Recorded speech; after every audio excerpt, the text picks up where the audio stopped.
Hello and welcome to You, and You.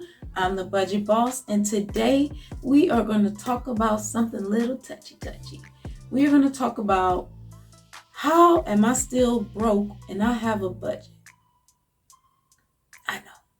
I know, it's okay. It's okay. We're just going to go over a few things and, just see if it sits, if it fits. I don't know, but how am I broke with a budget? Here are some things to consider if you feel like I'm broke, I got a budget, so what's the problem? First up, realistic planning.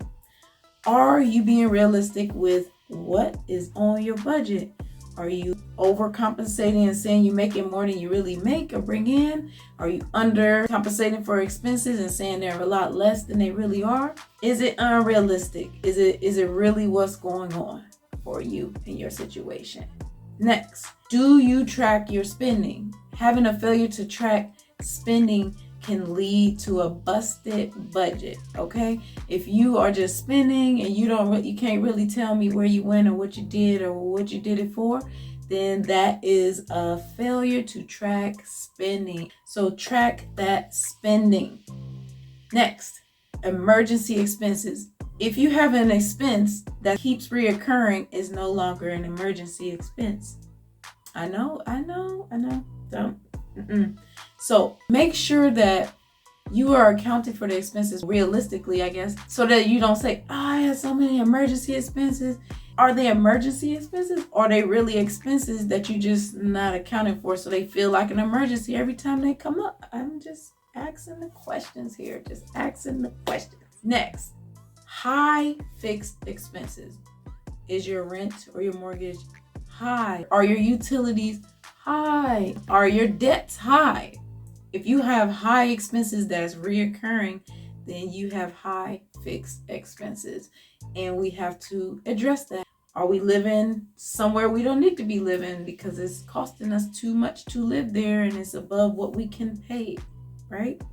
We have to consider these things when looking at our budget. Otherwise, we stay in an underwater state, meaning you're always in the red, you're always in the negative, you're accumulating debt just to pay your bills. So we want to move out of that space and live in a more realistic space, or do the things we need to boost our income. And that leads me to my next one, which is inadequate income. Do you not have enough funds coming in to cover your expenses for how you're living, for the things that you need in your life?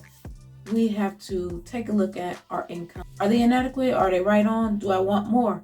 Do I want to do more and make more? Next, impulse spending. What are you talking about? I'm talking about the YouTube ad that comes up and like, stop right there. Don't press skip, and then you're like, okay, I'm watching, and click right here now and do that. Like, it's telling you to spend money. Some of the stuff be good. It's stuff legit. You need it, or it's something that is good for you. But we have to be careful that it's not an impulse. Like, is this something I need? Is this a vitamin that, you know what, I've been looking for something like this? Because, the cookies, they know what you're probably looking for. If it happens to fit and you're able to account for it on your budget, no problem. But the impulse spending on things that's not necessary or not accounted for, that can get us into trouble. Let's watch our impulse spending. Unrealistic lifestyle. Are we living beyond our means, beyond what we can really afford? Making sure that our lifestyle fits our budget and our budget fits our lifestyle. Analyze and see, where are you at? Did you go to the car dealership and get a car that you really can't afford because they're looking at your gross and you only bring home this net amount? We got to make sure we making the best financial decisions for ourselves. And neglecting debt. Neglecting debt meaning the credit card bill come and you say, hey, I'm not paying that this month. And then they slap you on the hand and say $50 fee and interest and this, and then it's compounding.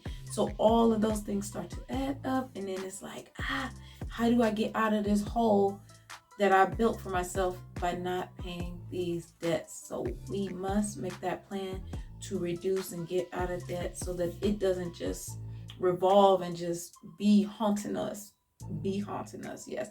It don't just haunt us forever. Yeah, because that's what they want. We would rather transfer those funds into savings or investing So let's get rid of our debt so we can maneuver those funds to do something different. Inconsistent income. It might be a reality depending on the type of work that you do. If you do a gig type of thing, freelance, side hustle type of job opportunities, there's nothing wrong with those things, but we must be mindful of how we receive our income, when we receive our income, and budgeting our funds for our finances each and every month, week. If your income is inconsistent, it's going to be even more challenging to ensure that you stay in a good, healthy financial space with your funds. So next and final one I have, financial literacy. Financial literacy is basically being educated about finances and everything that has to do with finances so that you feel comfortable and confident making financial decisions and planning your financial affairs and dealing with everything finance in your life. And so having a lack of knowledge in this area will lead us into making some, not so good financial decisions, such as the one I mentioned, like going to a car dealership and they telling you, well, what do you make? And you say, I make XYZ. And they don't say, well, what's that after taxes? Or what's that after you pay your health insurance?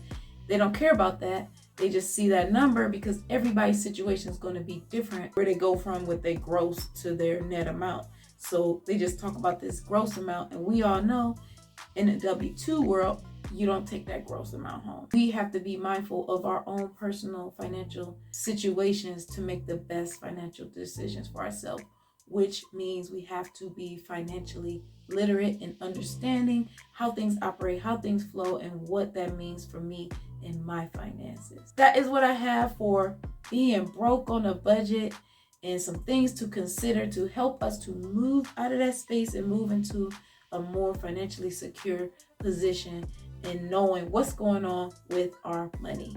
I hope that you enjoyed that. Please don't forget to like and subscribe and join our community of money masters and budget bosses, and say it with me now. I'm a budget boss. I'm a budget boss.